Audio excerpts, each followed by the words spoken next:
Welcome. In this guide, we're diving into how to set up a webinar workflow in GoHighLevel. A seamless workflow ensures your attendees are engaged from registration to reminders, keeping your event professional and on track. Hi, I'm here to guide you through building a webinar workflow. By the end, you'll know how to create triggers, automate reminders, and manage your pipeline efficiently. Let's get started. Step 1, start with the basics. Name your workflow. Begin by naming your workflow for easy identification. A clear name like Webinar Workflow helps keep things organized. Set up your funnel and form. Make sure you have a funnel with a form specifically for webinar registrations. This form will act as your main trigger. Define the trigger. Use form submitted as the trigger and link it to your webinar form. Setting up the basics ensures your workflow is correctly structured from the start. How to create a workflow for the webinar, right?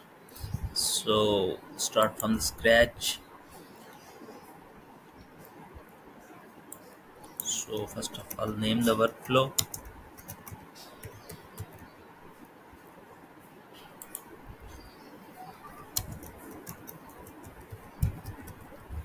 So for that, for the webinar we must have a funnel, and on the funnel we will have a form, right? And our trigger should be form submitted. Form is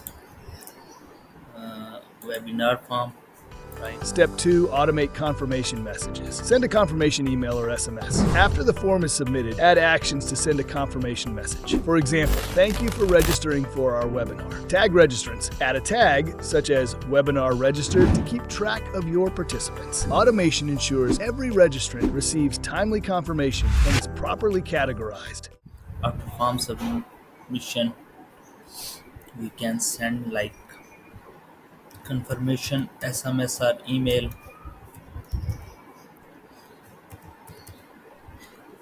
Okay. SMS, thank you, whatever you want to add. Thank you for registering a webinar with us, and you can add the email and then tag webinar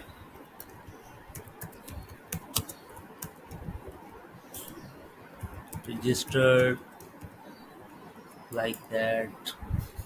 Step 3, update the pipeline. Set pipeline stage. Move the contact to your webinar pipeline and update their stage to webinar registered. Customize opportunity details. Ensure the opportunity is labeled with relevant details like the webinar date and status. This step keeps your pipeline organized and provides a clear overview of registrants. You can add a pipeline stage, data update opportunity,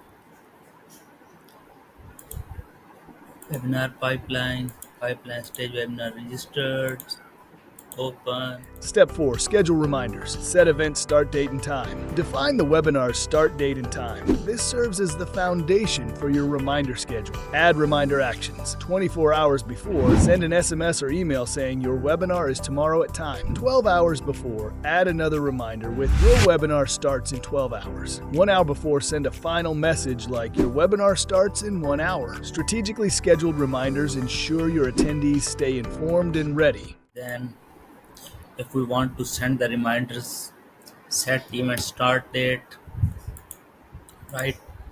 So if you have created a custom field, you can go with the custom field. So then if it's not, then specific date and time.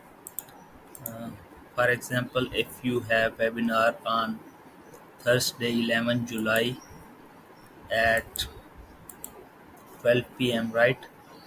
Then do it like that, save action.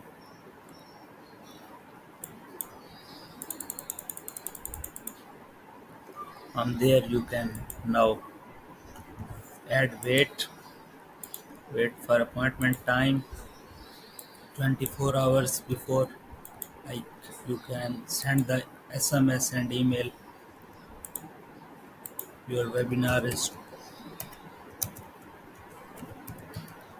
tomorrow or something like that. After that, if you want to add 12 hour wait, add a wait step. If you want to add 12 hours before. Then add SMS here, like webinar is in 12 hours, like that. And then wait 1 hour before, so you can make a webinar workflow like that. First of all, the main step is set event start date and time, and after that you can send the reminders according to that time, right? Step 5. Finalize and test your workflow. Test your workflow. Run a test to ensure each action, from confirmation to reminders, works as expected. Save and activate. Once satisfied, save your workflow and activate it for your upcoming webinar. Testing guarantees a smooth experience for your attendees. Congratulations! You've successfully created a webinar workflow in GoHighLevel. By automating confirmations and reminders, you'll deliver a professional and engaging experience for your attendees. Ready to enhance your webinars? Implement these steps today, and I'll see you in the next guide.